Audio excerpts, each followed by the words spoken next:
Então, hoje, sempre tem um dia previsto, e para o Brasil a nomeação dos novos bispos sempre acontece numa quarta-feira.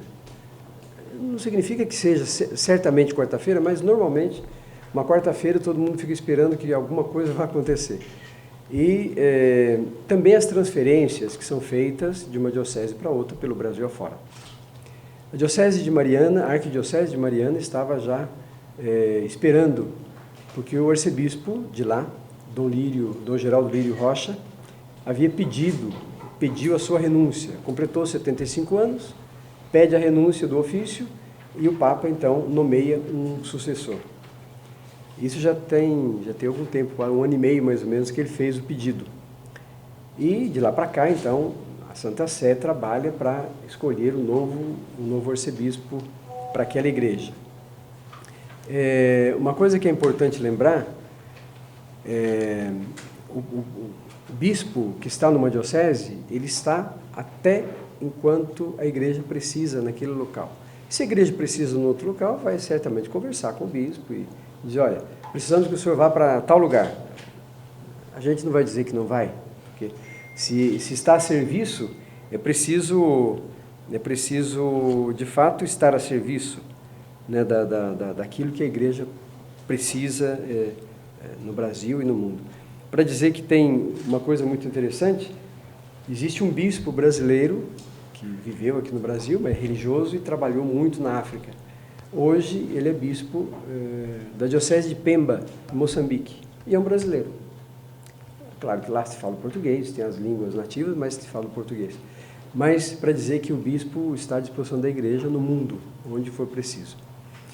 Essa manhã, então, a partir das 7 da manhã, porque é 12 horas do dia lá em Roma, meio-dia em Roma, a diferença do fuso horário agora é de 5 horas, então meio-dia lá, 7 horas da manhã aqui. A partir das 7 da manhã, então saiu a minha transferência para a Arquidiocese de Mariana, no estado de Minas Gerais. É o segundo estado, em termos da igreja, o segundo estado maior no país. O primeiro estado é São Paulo, com 43 dioceses. E Minas Gerais, o estado de Minas Gerais, tem, com o Espírito Santo, que são os dois que formam um regional da CNBB, Minas Gerais e Espírito Santo, formam, então, um conjunto de 32 dioceses. Ou seja, no país é o segundo. Depois os outros têm 15, 16, 8 dioceses e assim por diante. Mas São Paulo e Minas são os dois estados maiores para a organização da igreja no Brasil. Então, surgiu essa necessidade de que alguém ocupasse, fosse sucessor do arcebispo de Mariana, que completou o seu período, 75 anos. E aí a critério do Santo Padre isso. Daqui do Brasil se fazem as indicações, orientações, solicitações e tal, e lá em Roma a Congregação dos Bispos prepara uma terna, ou seja, 3 nomes possíveis candidatos para tal igreja, no caso para Mariana, e coloca na mesa do Papa. E o Papa, então, olha os 3, claro, tem lá as suas informações, o seu conhecimento sobre cada um dos candidatos, se não tem, vai atrás, evidentemente, e escolhe um. E, dessa vez, tocou a mim ser escolhido para a Arquidiocese de Mariana. É um processo normal na igreja, né? Não tem nada assim de novidade. É um processo normal que acontece, e claro que para a diocese, aqui para Campinas, para a Arquidiocese de Campinas, acaba dando a impressão de, mas estava começando, estava andando, as coisas estavam em processo. É claro, sempre. A gente continua e faz as coisas até quando a vida permite. Então, nada para, né? Agora, eu estou aqui desde 2012. 15 de abril passado, eu completei 6 anos aqui em Campinas, o 6º ano. Acho que nesse tempo muita coisa foi feita, muita coisa foi implementada, muita coisa foi processada, e a Arquidiocese tem condições de fazer o seu caminho. Certamente agora, de hoje para frente, a Nunciatura Apostólica aqui no Brasil, a Santa Sé, começarão a se preocupar, então, quem será o meu sucessor aqui? Quem virá para a Arquidiocese de Campinas? E é um convite que a gente faz, agora os padres, as comunidades, as paróquias vão sugerir que a gente comece a pedir que Deus inspire a escolha para um bispo aqui para a Arquidiocese de Campinas. Então, a notícia é essa, quer dizer, não tem mais além disso. Agora, estou à disposição para se alguém quiser perguntar alguma coisa, saber alguma coisa, ter alguma informação a mais. Bom dia, Dom Ayrton. Bom dia. Primeiramente, boa sorte nesse novo desafio e gostaria de agradecer pessoalmente por toda a atenção que sempre foi dada para a TV PUC. Gostaria que o senhor fizesse um balanço nesses 3 anos à frente da Arquidiocese de Campinas, e também como grão-chanceler da PUC Campinas. Fica o sentimento de dever cumprido por todos os projetos que foram realizados à frente da igreja e também da universidade? Olha, nesses 6 anos, tem uma coisa interessante, o arcebispo de Campinas, quando vem para cá, automaticamente ele se torna o grão-chanceler da PUC. Isso por estatuto da instituição. Ele é o grão-chanceler. E também o presidente da sociedade, a sociedade mantenedora, que é a SEI, Sociedade Campineira de Educação e Instrução. Então, essas duas instituições, a mantenedora e a universidade, a Pontifícia Universidade Católica de Campinas, conta com a presença, o acompanhamento, a diligência até do arcebispo de Campinas. Nesses 6 anos, eu acho que eu não diria dizer, bom, fiz o que era preciso, estou tranquilo, cumpri a minha obrigação.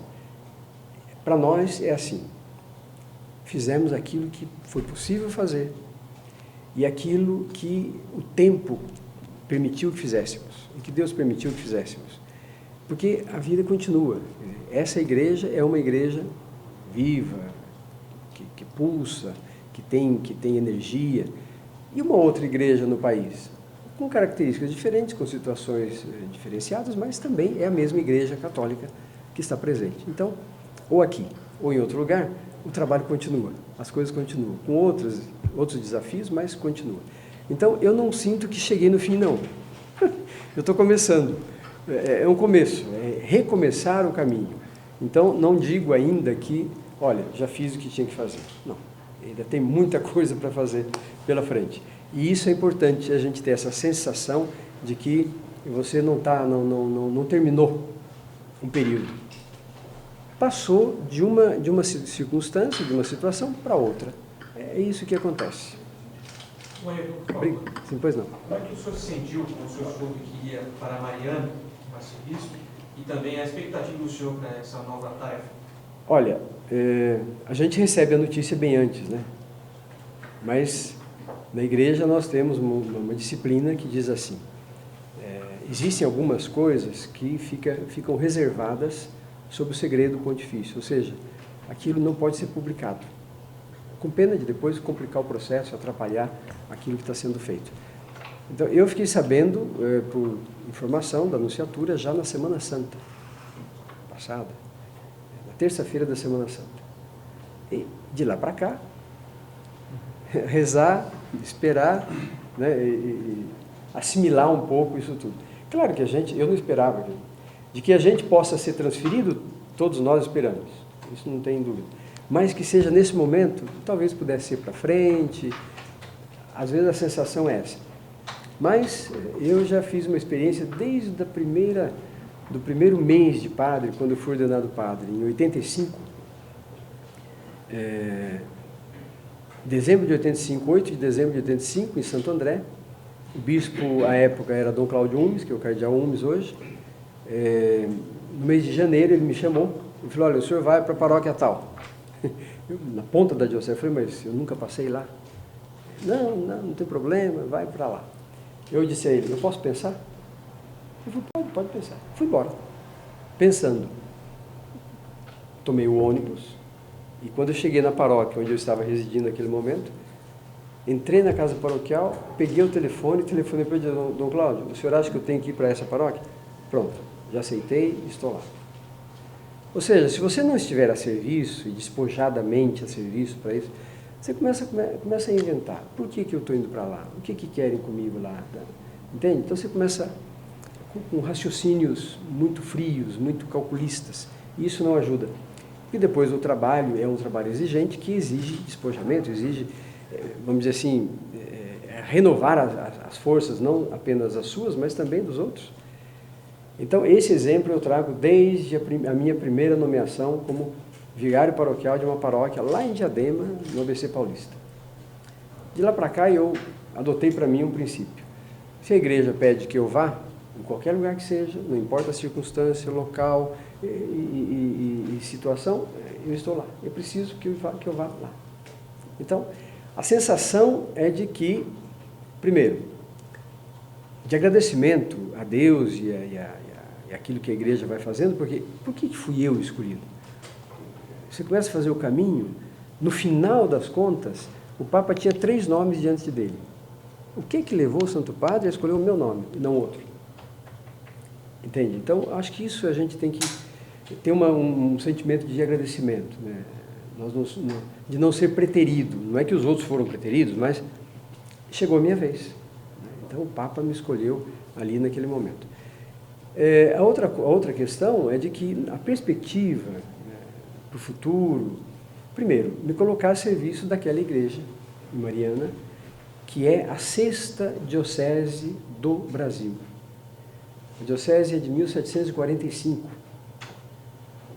Quer dizer, não é uma igreja que está começando, é 2 vezes mais antiga do que Campinas. 2 vezes mais antiga, é uma igreja que tem mais de 200 anos. Né? Então, veja, tem uma história. E, como todos sabem, a região, as cidades históricas de Minas, aquela região do estado de Minas é uma região muito rica na memória histórica, no patrimônio histórico e vamos dizer assim, na vida católica mesmo, propriamente ali, é muito intensa. Então, eu sou agradecido e espero poder servir a contento, servir à altura daquela igreja que me aguarda agora como arcebispo lá. Como fica a situação de Gran Chanceler agora aqui na PUC? Já tem uma outra pessoa? Não, veja, com a minha nomeação hoje para Mariana, eu deixo de ser o arcebispo metropolitano de Campinas e passo a ser o administrador diocesano da Arquidiocese de Campinas. Ou seja, muda a configuração.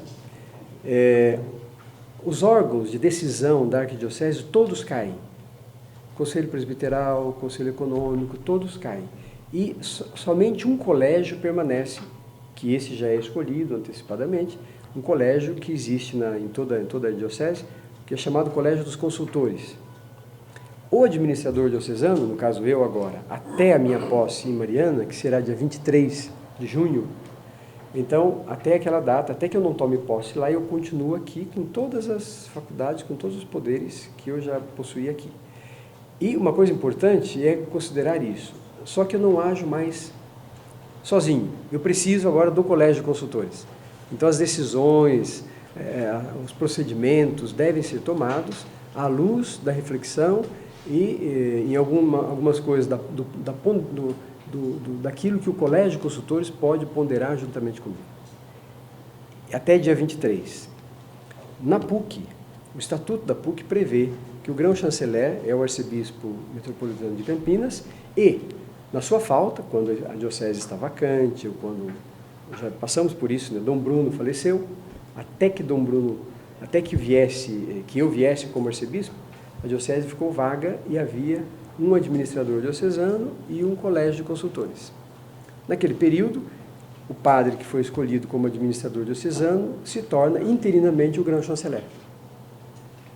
Então veja, até que venha o outro arcebispo, a grã-chancelaria da PUC e o governo da arquidiocese não são inviabilizados, eles continuam por outras vias, com mais restrições, evidentemente, com mais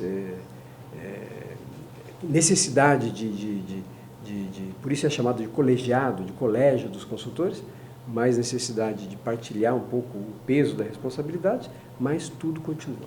Dom Ayrton, sim. O senhor vai para uma região que em 2015 sofreu uma tragédia, exatamente, uma catástrofe.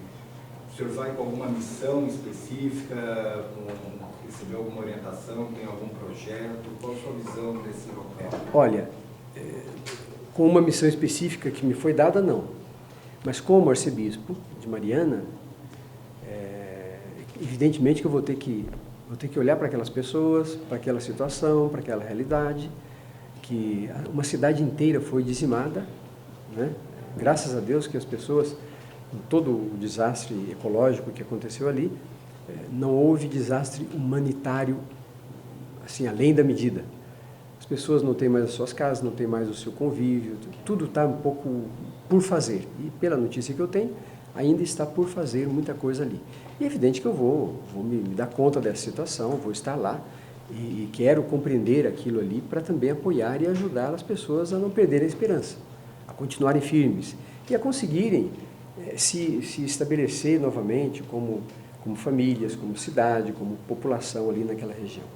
É o maior desafio que o senhor imagina? Eu imagino, quer dizer, do conhecimento que a gente tem, me parece que sim, é um desafio enorme. Pode ser que chegando lá a gente encontre um desafio maior ainda, além daquele que já existe. Mas eu olhando a história e os acontecimentos desse período, considero que ali de fato seja um grande desafio para a igreja em Mariana, para a Arquidiocese de Mariana e para os padres que estão ali, para o arcebispo que está ali. É um grande desafio.